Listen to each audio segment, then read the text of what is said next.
going on, guys? I am Kevin Muller from Cinephellas. I am the movie guy here, and I usually do a segment called Seven with Kevin.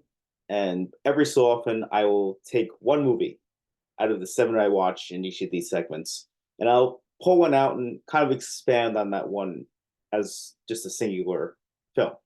And this time, I got The Marsh King's Daughter, starring Daisy Ridley. We can still all be a family.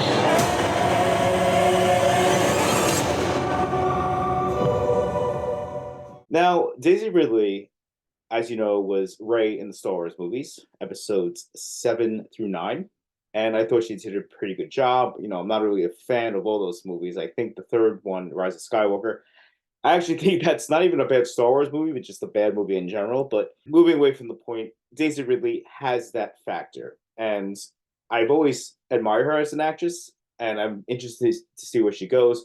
But, unfortunately, ever since Star Wars, she's basically had a hard time finding something that makes money.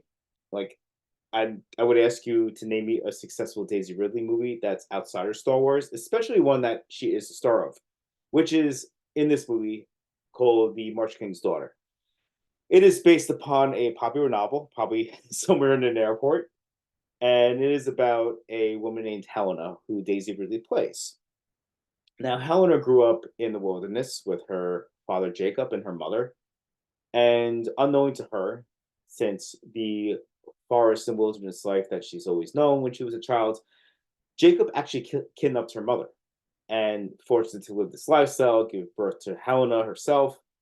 And when she's a child, the father Jacob, played by Ben Mendelsohn, more on him later, gets arrested, thrown in jail, and Helena has a chance to start her life over. And she grows up pretty stable. She still has those thoughts and worries about her father and is haunted by the life of her past. And she's married to a unsuspecting husband with a daughter, doing the mother thing in a suburban community. But when her father escapes prison, that is when she starts to worry. And that is pretty much the plot. It is Daisy Ridley basically reacting and being afraid of Ben Mendelsohn. You see Ben Mendelsohn's role in the story grow as as the movie progresses. There are a lot of flashbacks. He's taught her to survive, and near the end of this movie, that's exactly what she does, and that's where Ridley shines. Ridley has always been a very physical actress, and she's very good at being vulnerable and scared. If you ever seen the Star Wars audition tape that she had, where she basically is being messed with by Kylo Ren, who is not being read by Adam Driver. It's just like, I guess, one of the cast people, and the fear and the vulnerability and the overall sense of like loss of hope that comes out of that performance in that audition tape. It's not a surprise that Abrams cast her as right. Great actress. She does okay with the dramatic scenes, but it is when she has to basically survive, protect her family, and that overall sense of survival instinct that her father Ben Mendelsohn taught her. That is where she shines. That is an excellent performance by Ridley, and I really hope that she finds more roles that challenge her not only as an emotional part of the character, but also the physicality of the character, because that's where she does the best. Ben Mendelsohn, he always plays the villain, and here he is playing a vile person. The more you know about him as the movie progresses, the more that he becomes even more disgusting. But he's a good antagonist force. He's not doing anything crazy. Ben Mendelsohn can do this in his sleep. I think he's just the guy they call if they need like a really weird and vile villain. You also have Garrett Hedlund, who is completely wasted in this film.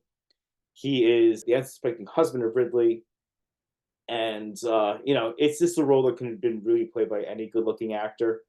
And Gil Birmingham plays the sheriff, and also he took care of Ridley's character Helena when they were when she was growing up, kind of like a stepfather. I thought his role was very good. I liked what he brought to the character, and it brings me to like the problem with this movie. They flirt with like themes of like Native American spirituality and connection to the land, and director writer Neil Berger, he brings these ideas forth, but doesn't really do anything much with it. And I feel that it kind of robbed the film with that. I've never read the book that this is based on. Maybe it goes deeper into those themes, but being one with the land and spirituality, and Gil Birmingham, who is, I think, Native American, he what he brings to that role, I wish they kind of basically took more of that. But we're just left with a standard, B thriller that you watch on an airplane, or maybe on Netflix, or I think this was on Hulu. I watched this on Hulu. Anyway, it's just something that passes the time. Neil Berger has some cool visual tricks thrown into the movie here and there, but not enough to basically sustain the proper tension, the proper suspense that I feel that this movie could have had. Someone like David Fincher, if he was given this, I think he would have knocked this out of the park. I think he would have brought a lot of those themes about like the connection to the spirituality of Native Americans and the lands. I think he would have brought that up more. Berger just kind of flirts with it. He doesn't really do anything with it, and it really robbed the picture, in my opinion, of having an identity, because it really doesn't have an identity. As I said, it's just like a standard adaptation of a best-selling thriller or something.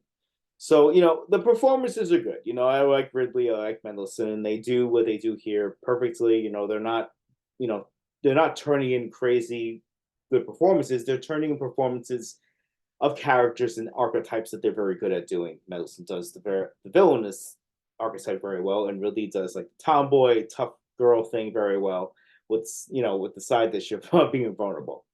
Overall, this movie was okay. It's not terrible. It's not bad. It's just standard.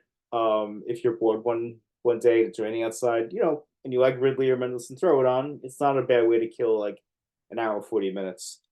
But as a movie, I was kind of let down with this one. I was kind of rooting that this would be the one that Ridley would kind of blow up from, but according to the box office, this thing flopped. And the overall opinion of this film, like, I hope that she finds something, because I really do like Daisy Ridley, and I'm going to give this one 2.5 out of 5 hair pieces. So next, I will be doing another 7 with Kevin soon, and I'm also very close to finishing my 2023 list. I think I only got like 14 movies left, so there will be maybe 2 more of these left.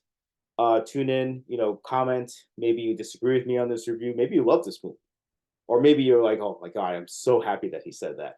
Either way, come visit the site, come visit YouTube. We're on Twitter, Instagram. We're everywhere. We love talking about movies, TV, and we're going to start talking about video games too. And after this, I'm going to start diving into the TV aspect of this beautiful website. And as we say on the site, I am Kevin Muller, and cheers.